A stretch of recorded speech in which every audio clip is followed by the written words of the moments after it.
Good morning, and welcome to Nature Walk, the podcast where we delve into the wonders of the natural world. I'm your host, David, and I'm delighted to share with you a most extraordinary tale from Bangladesh, a country nestled in the heart of South Asia. Today, we're going to talk about an ambitious plan that has the potential to change the fate of one of the most majestic creatures on our planet, the Asian elephant. In a groundbreaking move, the government of Bangladesh has embarked on a mission to end the centuries-old practice of keeping elephants in captivity. This initiative follows a high court order banning cruelty to wildlife and the illegal use of animals for labor or entertainment. It's a bold step towards not only improving the welfare of these incredible animals, but also towards conserving their dwindling populations. Let's set the scene. The southeastern forests of Bangladesh are home to a mere 268 wild Asian elephants, alongside 96 that have been held in captivity. For centuries, these captive elephants were used for logging and transport, but times have changed, and now many are exploited illegally in markets and towns under harsh conditions.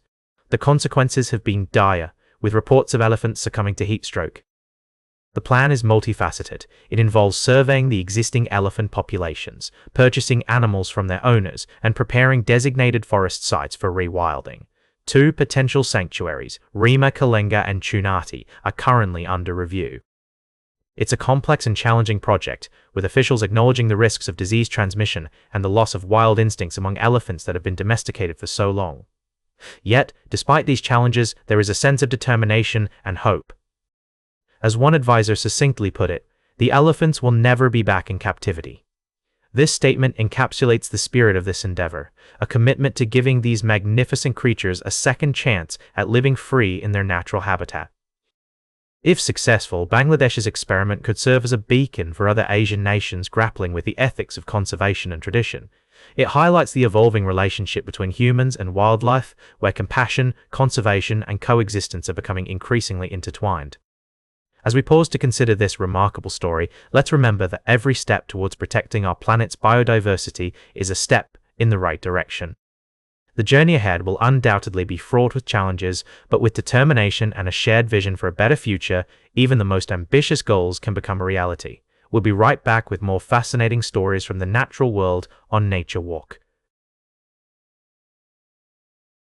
Welcome back to Nature Walk. Today, we're exploring the fascinating world of Arctic ecosystems, and I'm excited to share with you a remarkable story about the crucial role polar bears play in feeding other species. As we venture into the frozen tundra, imagine yourself surrounded by the majestic landscape of ice and snow, where polar bears roam as apex predators. Researchers have made a groundbreaking discovery that highlights the significant impact polar bears have on their ecosystem. It turns out that these magnificent creatures provide a staggering 7.6 million kilograms of carrion for scavengers throughout the Arctic each year. To put that into perspective, one polar bear can leave behind roughly 300 kilograms of prey for other animals to feast on in just 1 year. This phenomenon occurs because polar bears typically eat only the bladder of their prey, usually seals, and then abandon the rest. This leftover biomass is a vital source of food for a vast array of species, including Arctic foxes, gulls, ravens, and even other polar bears. Occasionally, snowy owls, wolves, and grizzly bears will also join in on the feast. Nicholas Pilfold, a scientist at the San Diego Zoo Wildlife Alliance, has spent 15 years studying polar bears in the Arctic and has witnessed this remarkable process firsthand. He describes the scene as a cacophony of sound, with gulls swirling overhead, waiting for their turn to scavenge the remains. Arctic foxes will even follow in the tracks of polar bears, waiting for them to abandon the carrion. However, as the Arctic warms due to climate change, polar bear populations are declining, and this has a ripple effect on the entire ecosystem. The reduction in carrion biomass could have significant consequences for other species that rely on it for survival. For example, an estimated 33,000 kilograms of carrion per year has been lost in 2 regions where polar bear subpopulations have been declining.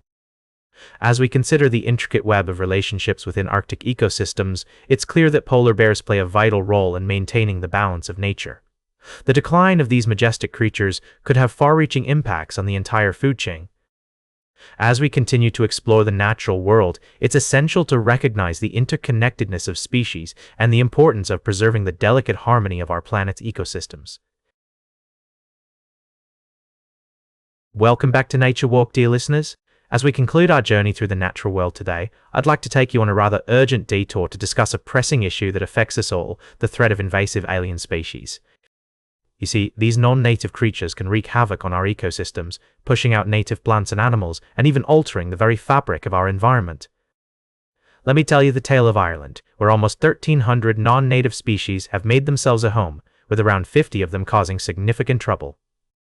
The rhododendron, for instance, may flaunt its beautiful purple flowers, but beneath its charm lies a sinister truth. It's aggressively pushing out Irish trees and plants. And then there's the grey squirrel, whose bold behaviour and entertaining antics have won over many hearts, but at the cost of replacing the native red squirrel. But how do these invaders arrive on our shores? Climate change plays a significant role, altering habitats and habits in the natural world, making it easier for non-native species to survive and reproduce. Global shipping, passenger ferries, and recreational yachting provide opportunities for stowaways, while tourists can unwittingly facilitate the introduction of harmful species. The story of David O'Leary, who spotted an Asian hornet in Ireland, serves as a timely reminder of the importance of observation and awareness. His keen eyes and quick thinking may have saved the country from a potentially disastrous infestation. As he so aptly put it, "If I'd been buried in my phone instead of looking around me, and if I hadn't been able to grab a photo, we might have been none the wiser that the hornet was here until it was too late." The European Commission has called for more robust action, and Ireland has responded by introducing new regulations. However, education and communication campaigns are just as crucial in preventing the introduction of invasive species. By practicing biosecurity, checking, cleaning, and drying our equipment, we can all play a part in protecting our environment. As we close this chapter on Nature Walk, I urge you to remain vigilant and mindful of your surroundings. The natural world needs our help, and by working together, we can prevent the spread of invasive alien species. Remember, every small action counts, and collective efforts can lead to significant positive change. That's all for today's Nature Walk. Remember to like, share, and subscribe, and until next time, keep exploring your natural world.